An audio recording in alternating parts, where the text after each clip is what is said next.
Back on the Salon Scoop podcast with us is Michael Cole, the one and only, and we are rethinking retail and really how it fits into the overall client experience.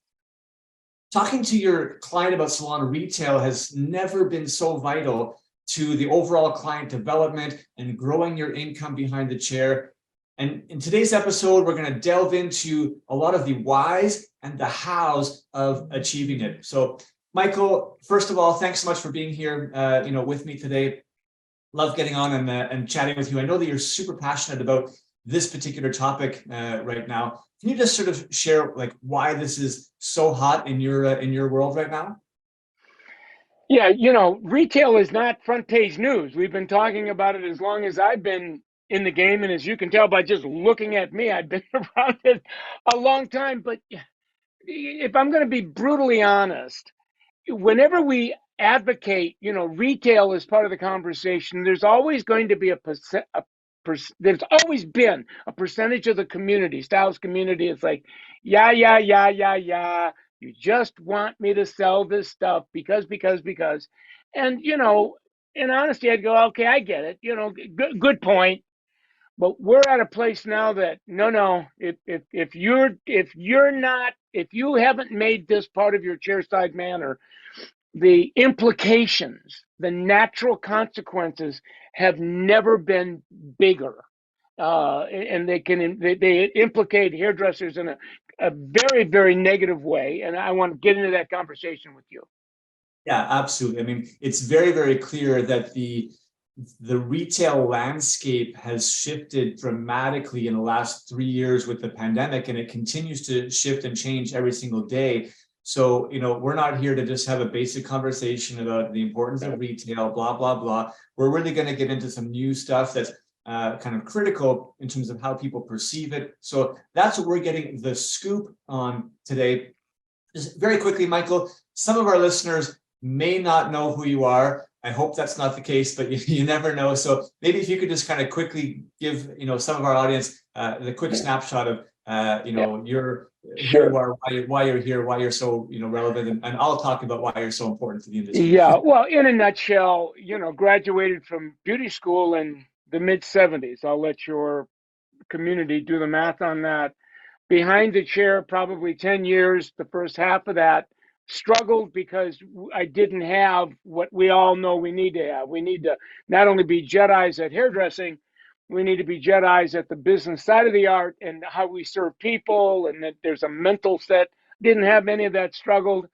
The big bang happened for me 5 years in where, okay, met my first of many business coaches, life coaches, and just my income blew up. I kind of fundamentally changed, not only as a hairdresser, but as a person. Got very, very curious about why aren't we having more of this conversation, the business conversation. Saw an opportunity way back in the 80s, grabbed onto the opportunity after being in the salon business as a hairdresser and multiple salon owner, and that is just educating in business, and the rest is history. 30, 40-year ride. I've been on some really cool rides. I was with L'Oreal forever, I think 26, 27 years, and I'm on the back end of that now. Was part of movements like the Summit.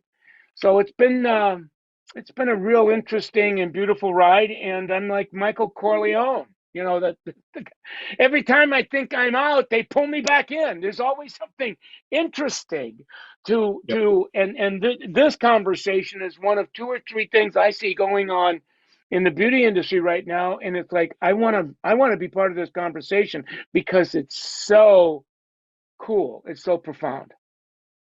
So important. So, I mean, Michael, I can speak to say, you're one of the pioneers of, business education in our industry, and, so vital. And I also, always love your passion and the energy that you, bring. So happy to have you. For those, we actually did a full episode with Michael Cole early on in our podcast. So you can scroll through previous episodes of the Salon Scoop. We delved into Instagram Reels, tips and tricks there. So feel free to check out that episode as well. But today we're going to get really delve and deep into retail. And I want to start with client retention and the impact of retail on client retention. We know that client retention in our industry is historically been very low. That's one reason why we at Salon S.O.S introduced, our powerful Salon app and loyalty rewards program that not only allows guests to collect points for their spending, but also create digital coupons to entice them to come back, try new services, try retail, etc. Michael, I know that you've recently conducted a survey about the impact of retail on the likelihood that a guest will return for a second visit. Can you share with us what you found from that? Yeah, as you know, I interview what I would call, the best of the best, the Jedis, the top 2-3% of people behind the chair that are just crushing it. And I, a few months ago got really, really curious about, because I know that there is skilled at the retail part as they are about the service and the service ticket. And so we just began having conversations about how much of a difference retail makes in something that's measurable. We're defining success in terms of, and one that's really the hot button is your first time guests coming back for a second time, either setting up the appointment to come back before they leave. And we know that depending on what metric you look at, that's not an impressive metric. 10, 15, 20% give or take.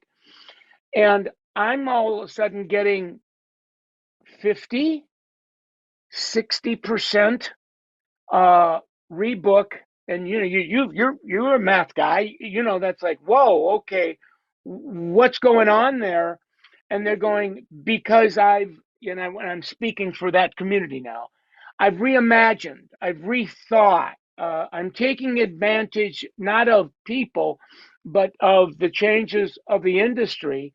And so I basically said, I can give data now to substantiate that there's a very, very strong corollary between first-time new clients rebooking for a second visit and more, and the degree to which you not only got them involved in taking products home, but the retail part it's now as much or more of an experience inside of service as it is these tangible products that you put in the bag that clients take home. That as when you have the conversation about products during that first visit, right? Typically, if you're doing it properly, it's part of, explaining what you're actually using on their hair, what products you feel are going to help them not only re-achieve, right, but kind of maintain the look that you've done, whether it's a particular color service and maintaining, that vivid color, or whether it's a particular style. And if you, as the beauty professional, have actually gone through and explained, what products are going to help them achieve that look and maintain it, when they're home the next days, weeks, that on a first visit establishes your credibility, right, as a beauty expert. And that's where I feel like having that proper conversation during that first visit can really have a significant impact on getting that consumer to want to come back and see you again, because you've provided them a whole extra layer of knowledge, right, of beauty expertise that you've shared with them. And it comes down to the total package, right, by incorporating the products that go into creating the look that, hopefully they love if you've done a great job with the look. Does Right. that make Yeah. sense? Oh, it makes perfect sense. Now, there's another element, and to the degree that one is a hairdresser, like first and foremost, I'm it's in my DNA. I get the hairdresser part. The change in the last few years from what I'm going to call it solid color to what we're now calling modern color, whether we're talking vivid on the rainbow end to balayage, on the whatever you want to call it, Cinderella, and any hairdresser would be the first to agree. We are taking hair to a place that we never got away with taking the hair to that place. We've cracked the code, if you will. We didn't crack the code, but product technology, the science of product technology, has empowered hairdressers to get away with taking the hair to extremes that we all tried a decade, 2 decades, but you'll talk to any hairdresser and they'll go, I can give you my nightmares, including yours truly. Michael Cole, the hairdresser forever ago, on the night before the bride's wedding, tried doing what on the bride's hair what we're doing today and getting away with it, and the hair melted. It was rubber hair.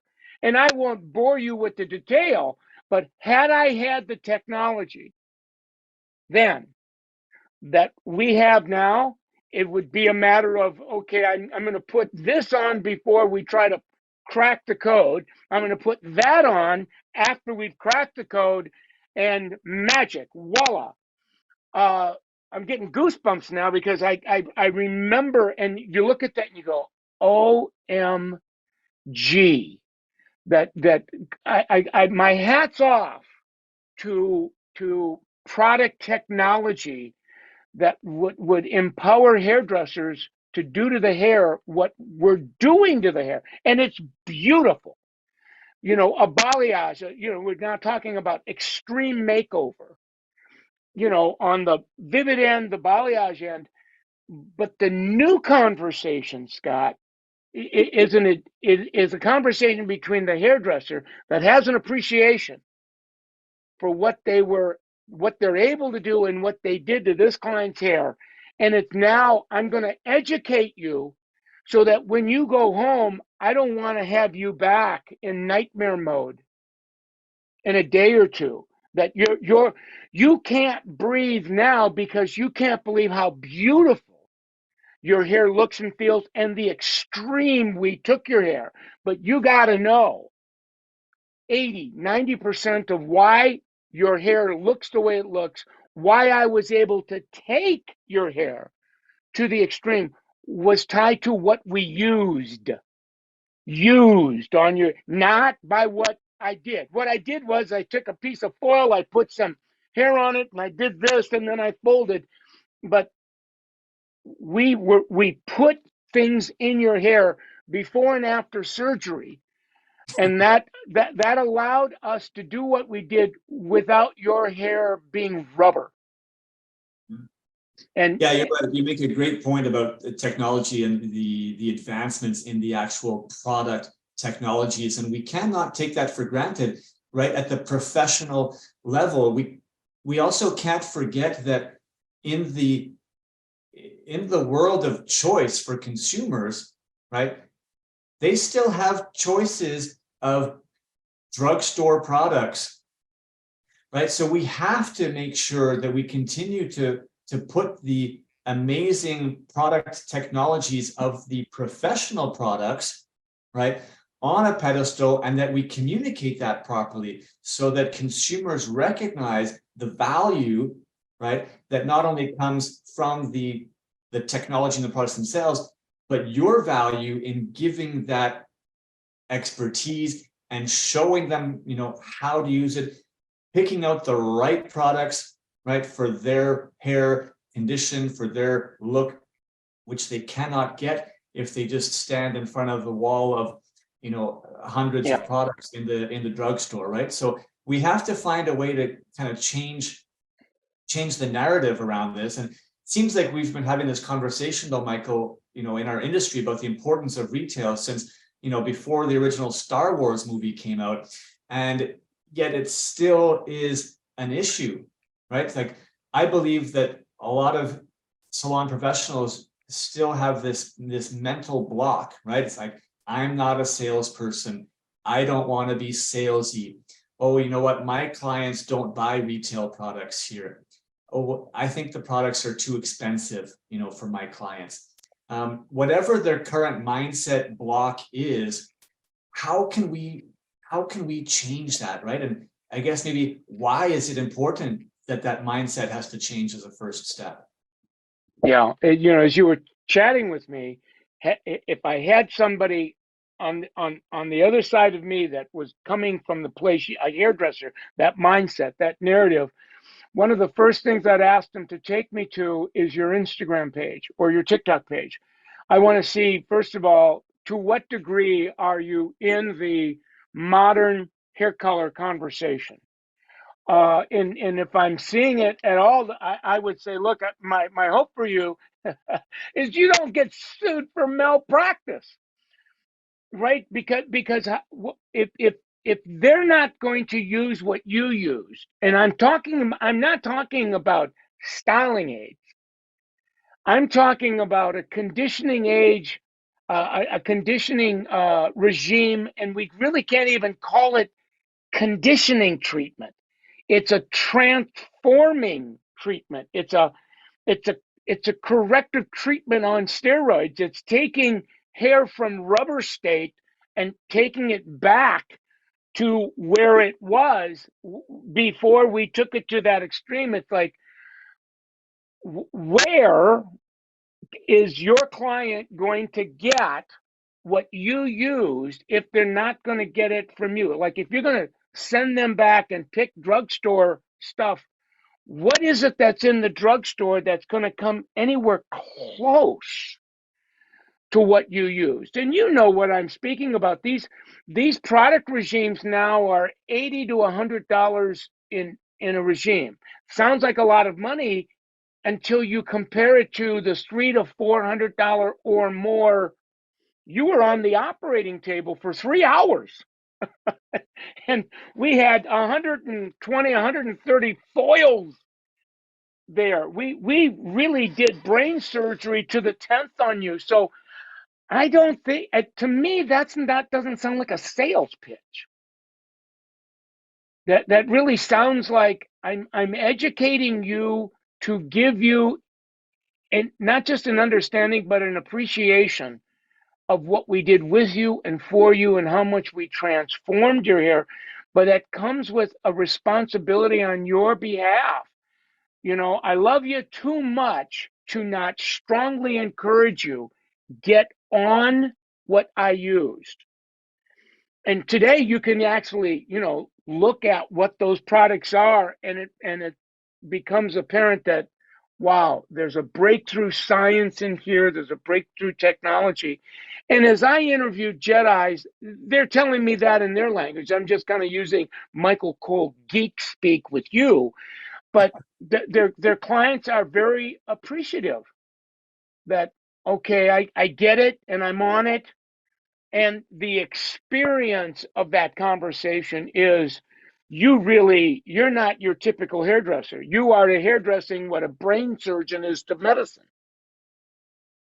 Exactly. And that's really where that credibility building comes into play, right? Having those conversations about how to, right, look after the hair, the look, the style that's been created is such a vital component of you just being a beauty professional, right?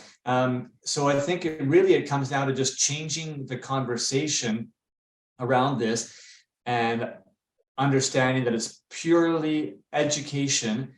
Michael, you kind of nailed one little mini script there, but I'm wondering if you're talking to, these Jedi pros, do you have any recurring sort of scripts, like things that we can share here with professionals about, what language they can be using? Like, what are some things that they can be saying that are sort of intelligent conversations?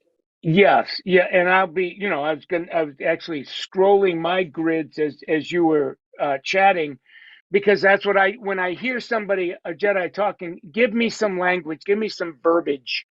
Exactly. And part of the verbiage is simple stuff that, 80% of the effect that you see that I created was what I used to pull that off, not what I did. And then the showing of what those products are and how and why those products are profoundly different than any products before them, and the science behind, like, as I've listened to a hairdresser tell me how they're educating, it's almost like, OMG, it's I've been to some modern day product knowledge classes, and I'm hearing language that you hear in professional product knowledge, where the room is hairdressers and they're learning about a breakthrough product. Hairdressers are using that language to teach their clients, and it really is more about the why this would matter to you than anything else. And again, yes, you're making a case for the product, but I'm always going to come back to experience. My favorite definition of an experience is emotional episodes in moments of time. So in that, whatever it was, that 5-minute, 10-minute, 15-minute conversation demonstration, the emotional episode of that client was off the chart. That they found it to be astonishing. They found it to be, and as a result, okay, yeah, they took some stuff home, but it was really the intensity, the depth of the conversation and the experience that it created. Now, there's one other point I want to make, Scott, and then I'll let you kind of do what you do best. I'm seeing more than ever before, when I'm on Jedi pages, the reels that I'm seeing is after the hair's been processed. I see, and I was actually looking to see if I can find it. I know you've seen this, where the hair is wet. First of all, the client's in the shampoo bowl. The camera is on the client's hair, wet in the bowl. It's in the hairdresser's hand, and they're rubbing, kneading in, combing through what they're using to transform the hair in real time. Now, I've seen a lot of stuff in my 3 or 4 decades, and in the old days, it's like, well, that would be kind of boring. That's right up there with watching a fly crawl up a drape. I mean, there's nothing there. But today, this is not smoke and mirrors, where a client is watching this happen and getting a sense that this is big stuff here, that this was never available to me before. It's almost like what Botox is doing for skin. Some of these hair care treatments are doing for hair. And that's what I want your community to get, that you need to almost forget what you think you know, because the longer you've been in the business, the more you need to open up your mind to something that's new and legitimate and authentic. It's not a dog and pony show. It's not smoke and mirrors. It's not a clever technique. It's like, no, this is legitimate science. Yeah, there is a lot of modern technology. When we think of technology, we always think, of digital, and we go straight to, our phones and apps and programs, and now, AI and whatnot. But, technology is coming in all shapes and sizes in all industries. And there's modern tech coming into our actual retail products, right? That is important, that's relevant, that makes a difference. And I want to come back, you were talking about experience, and I feel like we need to get the point across, how make that bridge for everybody listening, to make it super clear how having these conversations, right, about the modern tech products, and linking the what we're doing in terms of the technical part with how we're actually creating it, the product part, how having these conversations is actually enhancing the overall client experience. Because I think everybody would agree that maximizing the client experience during their time, in the salon, in our chairs, is super vital, right? To get them to come back for a second visit, third visit, fourth visit, etc. But how can you kind of make it clear for us how really having intelligent conversations about retail actually enhances that client experience? Yeah, well, I just interviewed somebody last night. I'm gonna go and find her page so that your viewers can actually see an example of what we're talking about. This is a reel. Okay, this is a reel. Let me see if I can. There we go. All right. See if you can. No, it should play it again. First of all, can you see that? I can see it. I can't hear it, but we can see it on the No, screen. right. To me, it's not about the sound as much as I'm going to unblur my screen so What we'll that you do is can. we'll tag. What's the name of the account? Because a lot of people are just listening to this on Spotify or Apple Oh, yeah. I forgot that. Music. Duh. So what's the actual name of the account, and we can direct them to the account to check it out. It's called Kills, KILLZ _ cuts, as in KUTZ. Got it. And when you see it, you go, oh, I've seen other things like that before, where the extreme of what the hair looked like before to what the hair looks like. There you go. You can see, it's like, oh, I watched this and I go, I'm seeing more of it. It's trending. But how a hairdresser now is able to bring a client into the surgery room, into the operating room, so that the client has an appreciation that what's going on here is legitimate.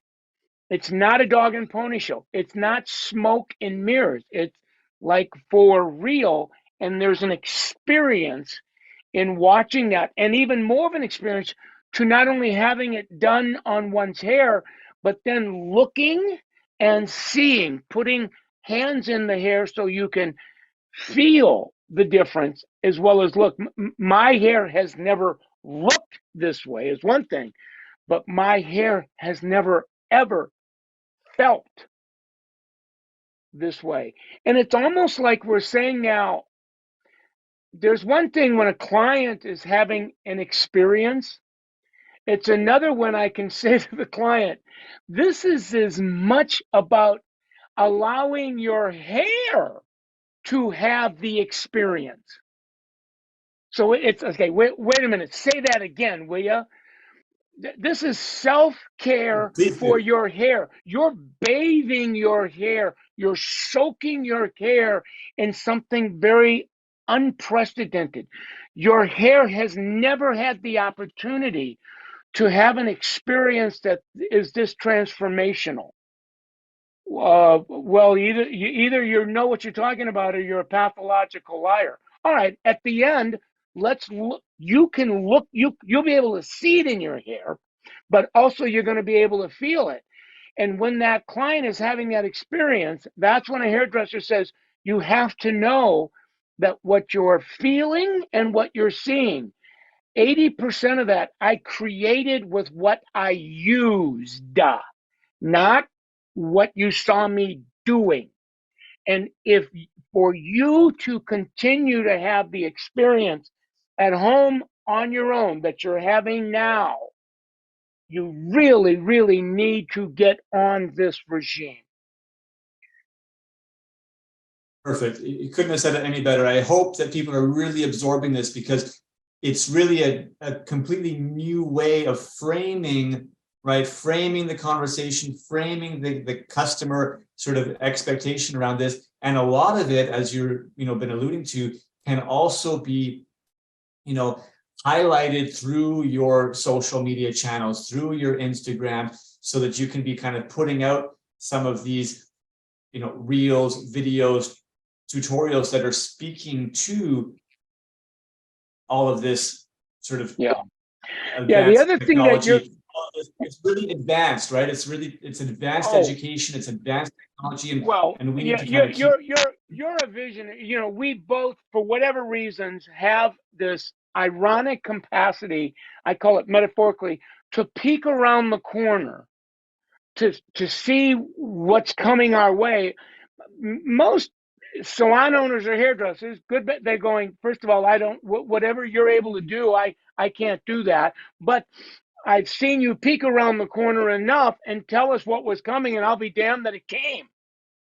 So I'm going to say something now that some of your viewers might go, really? And I'm going, oh, yeah, I'll bet on it. We are not far away from the day where an $80, a $100 product package with this kind of innovative technology is built into the price of the service, where you have no choice. When you have me do this for you, whatever price you're paying, you're going to go home with this, because now I'm stripping the excuse away from everybody. And I'm doing that not because I'm crazy. I'm doing that because I don't want you to not follow this science, have your hair look hideous, because as bad as you're going to feel and look, that's not good for my brand.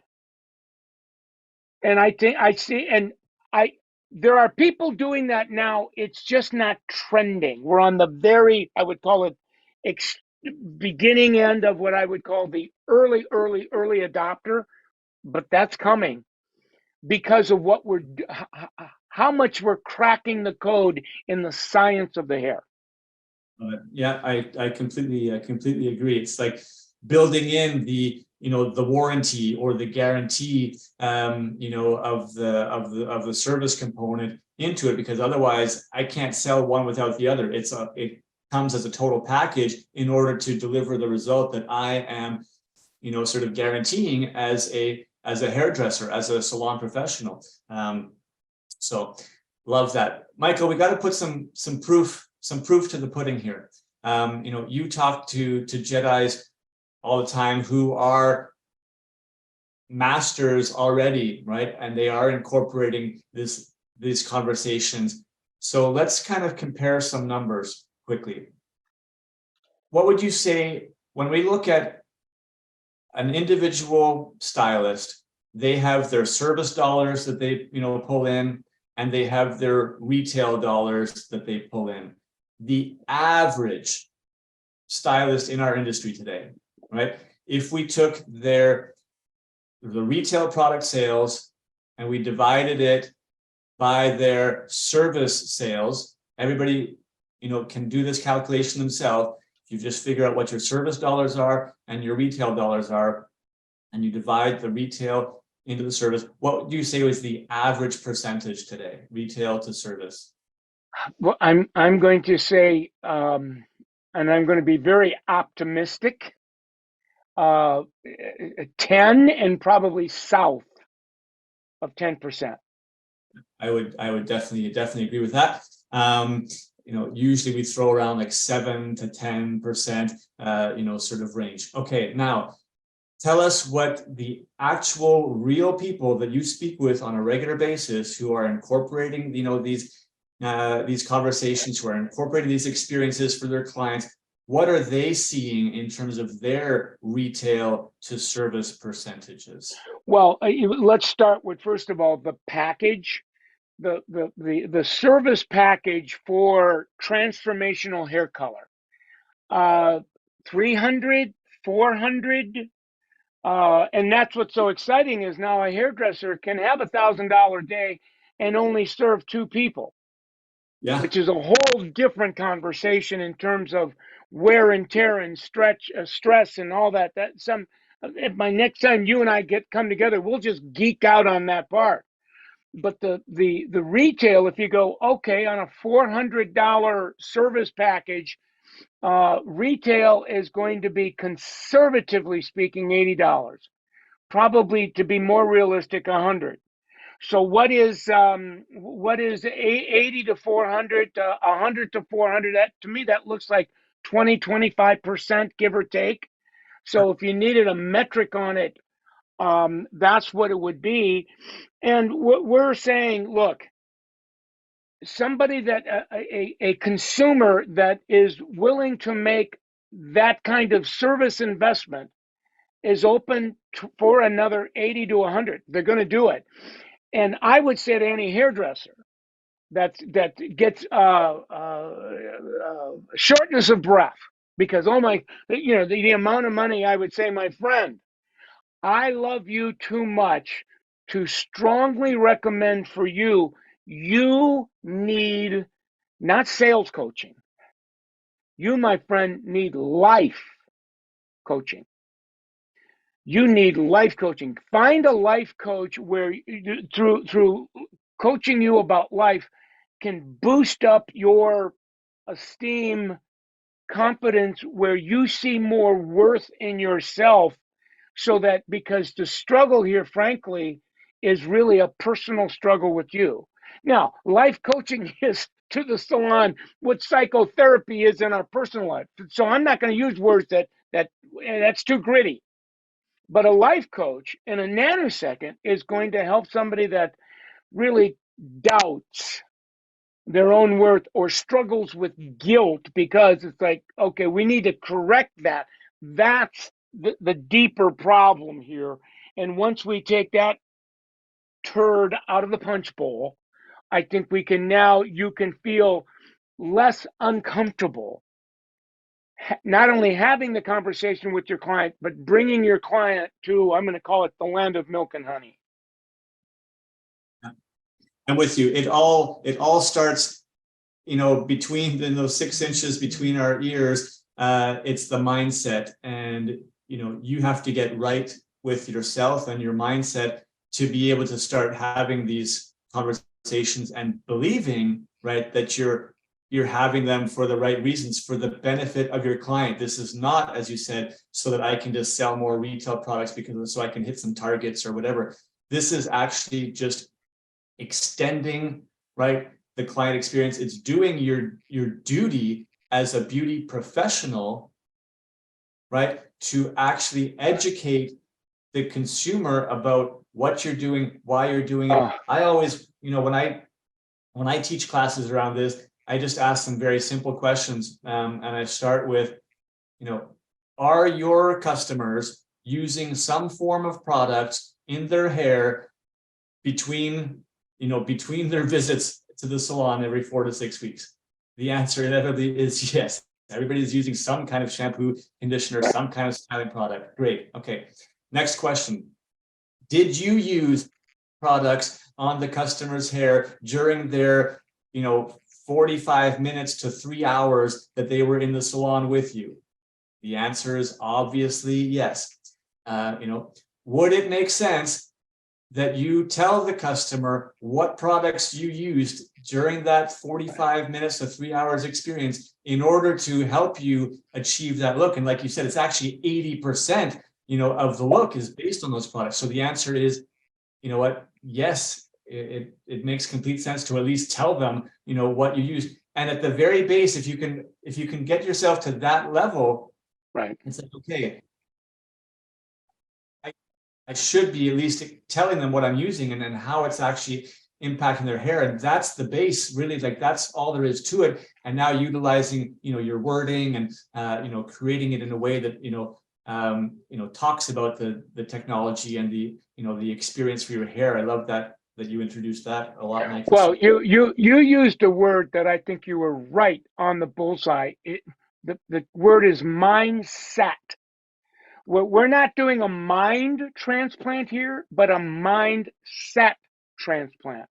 And now there's even terminology for the difference between a fixed mindset and its opposite, whether you want to call it a growth mindset, an open mindset. But that's the heart of the matter. And this is not front page news to hairdressers. It's like, yeah, what you're saying is I can be stubborn. And it's like, yes, and you're only 30 something, 40 something, I look at you and it looks like you have another 20 years of shelf life left in you, career shelf life. So you don't want to spend the next 5 years, never mind 10 or 20, in this, because you're going to be passed over. Any relevancy that you have now, it's like a slow drip. And that to me, that's a life coaching. That's not about product knowledge. That's not sales training. It's really about the sixth sense space in between our ears. Absolutely. This is amazing. I mean, I love this conversation. I've always been so passionate about it. I love that it's evolving, and we're really at a point now where we can, realistically have these real sort of modern, conversations. I want to challenge all of our listeners out there who have any doubts in their head, listening to what we're talking about. You have any doubt, reach out to myself, reach out to Michael. Let's have this conversation. You know what? We'll hash it out. It's just so critical, but happy to debate. You don't think retail is important? You know what? Reach out, tell us why. You don't see the value? Reach out, tell us why. Let's continue this conversation. It needs to be had. Our contact information, both myself, Michael, will be in the notes here of this episode. This has been great. We can obviously talk for hours and hours. We had a great retail episode, or we had some salon owners on board talking about some specific things that they're doing with their teams internally. Highly encourage you to check out that episode. It was sort of a roundtable discussion, very entertaining, but lots and lots of insights and sort of specific ideas that you could incorporate. Michael, just want to thank you again for hanging out with me today on this. Any parting shots you want to say? Nope. I always enjoy geeking out with you, because we go deep. And next time we geek, I want to geek about, one more that was then, this is now, about the age of 2 clients for the day equaling a service day that's exponentially greater than 7 or 8 clients for the same day. And yes, talk about the money, but also talk about something that we really have poked fun of, but it's not funny anymore. And that is the physical wear and tear that it has on a hairdresser over the years. And it's a fascinating conversation, and frankly, a conversation that's way overdue. So I'd love to come back and have that one with you, my friend. Sounds amazing. I'm sure that our listeners would love that as well. One thing I know that our listeners are dying to know, based on our retail conversation, is, what are all the incredible high-tech modern hair care products that you use, Michael? But we're going to have to save that answer for a future episode. and we also have to be very mindful of name dropping, because just because. So, and people, I think, are close enough to the street to really know what we're pointing to, because in the last couple of years, it's been mind-blowing what science and technology has found itself in, salon retail. It blows the sides off of my brain box. Absolutely. All right. Thanks so much, Michael. Thanks everyone for listening. Hope you enjoyed this episode, that you learned a lot, that you're rethinking retail, the client experience, how it's actually impacting your retention. And please put this to use. Share the information. Let's continue the conversation. Have a great day, everyone. Thanks so much for listening.